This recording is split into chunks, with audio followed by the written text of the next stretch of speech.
கேரளாவில் நிலச்சரிவு ஏற்பட்ட முண்டக்கை பகுதிக்கு வாகனங்கள் செல்ல முடியாத நிலையில் ராணுவ வீரர்கள் நடந்தே சென்று மீட்பு பணியில் ஈடுபட உள்ளனர்.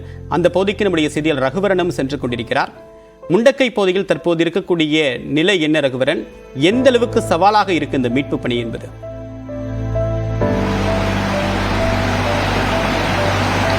தேவப்பிரியன், குறிப்பாக 2 பகுதிகள் தான் இந்த வயநாட்டில் இந்த நிலச்சரிவால் பாதிக்கப்பட்டது. குறிப்பாக இந்த முண்டக்கை அப்படின்னு சொல்லக்கூடிய இந்த வயநாட்டின் அதிகமாக மலை உச்சியில் இருக்கக்கூடிய ஒரு கிராமம், ஒரு மலை கிராமம். இந்த மலை கிராமத்தில் ஏற்பட்ட இந்த நிலச்சரிவு தான் தற்போது இந்த பகுதி பாதிப்பை ஏற்படுத்தி இருக்கிறது. நீங்க பார்க்கலாம், தற்போது இதுதான் முண்டக்கை பகுதியினுடைய மலை அடிவார பகுதி. இந்த பகுதியில் எவ்வளவு பெரிய பாறைகள் எல்லாம் உருண்டு வந்திருக்குது அப்படின்னு சொல்லிட்டு பார்க்கலாம். நான் இருக்கக்கூடிய பகுதி இந்த பகுதி, நான் இருக்கக்கூடிய இந்த பகுதிக்கு கீழே வீடுகள் இருக்கு. அந்த வீடுகள் எல்லாம் அடித்து செல்லப்பட்டு இந்த கற்களும் இந்த மலையும் தற்போது மூடி இருக்கிறது. இந்த பகுதியில் NDRF வீரர்களும் சரி, கேரள மாநில மீட்பு படையினரும் சரி, தற்போது இந்த பகுதியில் எதுவும் சடலங்கள் இருக்கிறதா அப்படின்னு சொல்லிட்டு தேடக்கூடிய பணிகளும் நடந்துகிட்டு இருக்கு. நீங்க பார்க்கலாம், நம்ம ஒளிப்பதிவாளர் மணிகண்டன் காட்டிட்டு இருக்கிறாரு. இந்த பகுதியில் எந்த அளவுக்கான மணல் மேடுகள் எந்த அளவுக்கு சரிந்து வந்திருக்கு அப்படின்னு சொல்லிட்ட காட்சிகளை நீங்க பார்க்கலாம். ஒரு மலையே நகர்ந்து வந்தது போல அதிக அளவிலான இந்த மணல் மேடானது இந்த பகுதியில் அடியில நகர்ந்து வந்திருக்கு. அதனாலதான் இங்க இருந்த 2 கிராமங்கள் இப்படியே அடித்து செல்லப்பட்டிருக்கு. அவங்களுடைய உடல்கள்லாம் எங்க இருக்கு, அந்த வீடுகள்லாம் எங்க இருக்கு அப்படின்றதெல்லாம் எந்த ஒரு அடையாளமே இல்லாம ஒரு காட்டாற்று போல தற்போது இந்த பகுதி மாறி இருக்கு. தொடர்ந்து பெய்து வரக்கூடிய கனமழையினால மீட்பு பணிகள் கடுமையாக பாதிக்கப்பட்டிருக்கிறதுன்னு தான் சொல்லணும். அது மட்டும் இல்லாமல் இந்த லேண்டோட மெத்தடே டோட்டலா மாறி இருக்கு. ஏன்னா வீடு இருந்த பகுதிகள் எங்க இருக்கு, பாதைகள் எங்க இருக்கு அப்படின்னு எந்த ஒரு வழித்தடவுமே கிடையாது. எல்லாமே மண்ணாலையும் இந்த பாறை கற்களாலையும் மூடப்பட்டிருக்கிறதுனால எந்த இடத்துல இருந்து இந்த பணிகளை தொடங்குறது அப்படின்றதே ஒரு மிகப்பெரிய சவாலா இருக்கு. முண்டக்கை அப்படின்னு சொல்லக்கூடிய அந்த பகுதிக்கு முழுமையா தற்போது யாருமே போய் ரீச் பண்ண முடியாத சூழல் தான் இருக்கு. ஏன்னா அந்த பகுதி பெரும்பாலும் இப்படி அடித்து செல்லப்பட்டு வந்ததுனால அந்த இருந்த வீடுகள் எதுவுமே இல்லை. அப்போ அங்கிருந்து அடித்து வரப்பட்ட 102 உடல்கள் நான் இருக்கக்கூடிய இந்த அடிவார பகுதியிலிருந்து தான் தற்போது மீட்கப்பட்டிருக்கு. குறிப்பா இந்த இடத்துல பாத்தீங்கன்னா அதிக அளவிலான அந்த மலையில தொடர்ந்து மழை காலத்துல தொடர்ந்து மழை பெய்துட்டு இருந்ததுனால மலை அடிவாரத்துல நீர் அதிகமாக தேங்கி இந்த மலை அடிவார பகுதி வெடிப்பு ஏற்பட்டதன் காரணமாக தான் இந்த நிலச்சரிவு ஏற்பட்டதாக சொல்லப்படுகிறது. அந்த நிலச்சரிவு ஏற்பட்ட முக்கியமான இடத்துல தான் நம்ம தற்போது இருக்கிறோம். நீங்க பார்க்கலாம், இது எவ்வளவு பெரிய பாறை பார்த்தீங்கன்னா தெரியும். இது ஒரு வீடு இருந்த பகுதி.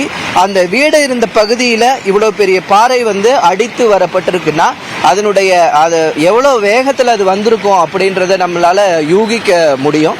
அதனால மீட்பு படையினரும் எங்கிருந்து பணிகளை தொடங்குறது அப்படின்னு சொல்லிட்டு பார்த்துட்டு இருக்காங்க. அதற்கான முதலில் முண்டக்கை பகுதிக்கு பாதை வழித்தடத்தை ஏற்படுத்தினாதான் அந்த பகுதிக்கு செல்ல முடியும். அதனால பாதைகள் அமைக்கும் பணி ஒரு புறம் நடந்துகிட்டு இருக்கு. அது மட்டும் இல்லாமல் இங்கிருந்து அடித்து செல்லப்பட்டவங்க இங்கிருந்து 20 கிலோமீட்டர் தூரத்துக்கு மேல சடலமாக மீட்கப்படுறாங்க. அதனால இங்கிருந்து 20 கிலோமீட்டர் 30 கிலோமீட்டர் தூரம் வரையும் பாத்தீங்கன்னா NDRF மற்றும் ராணுவத்தினர் மற்றும் தீயணைப்பு படை வீரர்களும் தொடர்ந்து இதில் பாதிக்கப்பட்டு அடித்து செல்லப்பட்டவர்களின் உடல்களை தேடும் பணியை தொடர்ந்து நடத்திக்கிட்டே இருக்காங்க. இந்த காட்சிகள் எல்லாம் பார்க்கலாம், எந்த அளவு மணல் மேடுகள் தொடர்ந்து இருக்கிறத பார்க்க முடிகிறது. சுற்றிலும் மணல் மேடுகள்.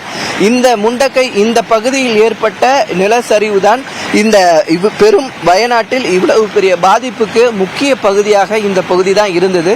அந்த பகுதியினுடைய காட்சிகளை தான் பிரத்யேக கழுகு பார்வை காட்சிகளையும் தான் நம்ம தற்போது பார்த்துட்டு இருக்கோம். தேவப்பிரியன், ரகு, இப்ப தன்னார்வலர்கள் நிறைய பேர் வந்திருக்காங்க. அவங்கள அனுமதிக்கலும் நிறைய கட்டுப்பாடு இருக்கு அப்படின்னு சொல்றாங்க. ஏன் இந்த அளவுக்கு கட்டுப்பாடு? தன்னார்வலர்கள் மேல அனுப்புறதுல, அவங்க மீட்பு பணியில கூடுதலா ஈடுபடுறதுல என்ன சிக்கல் இருக்கு? ஏன் இவ்வளவு கெடுபிடி காட்டுறாங்க?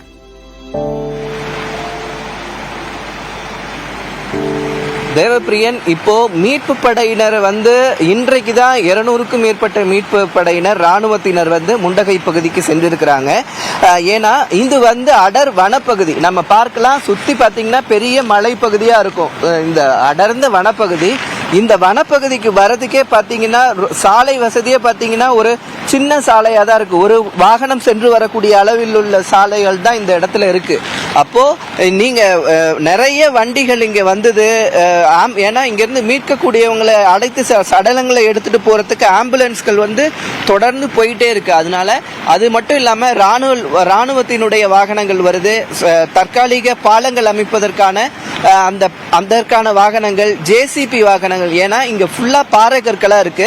அந்த பாறை கற்களை அகற்றுவதற்கு ஜேசிபி வாகனங்களால மட்டும்தான் முடியும். மற்றவற்றால் இதை அகற்றுவது மிகவும் சாத்தியமில்லாத ஒன்றா இருக்கிறதுனால போக்குவரத்து நெரிசல் மிக கடுமையாக ஏற்படுவதற்கு வாய்ப்பு இருக்கிறதுனாலையும், அது மட்டும் இல்லாமல் மீட்பு நடவடிக்கைகளுக்கு மிகவும் தாமதம் ஏற்படுவதற்கு வாய்ப்பு இருக்கிறதன் காரணமாகவும் தான் நிறைய வாகனங்களை போலீசார் வந்து தற்போது உள்ளே அனுமதிக்கிறத வந்து தடுக்கிறாங்க.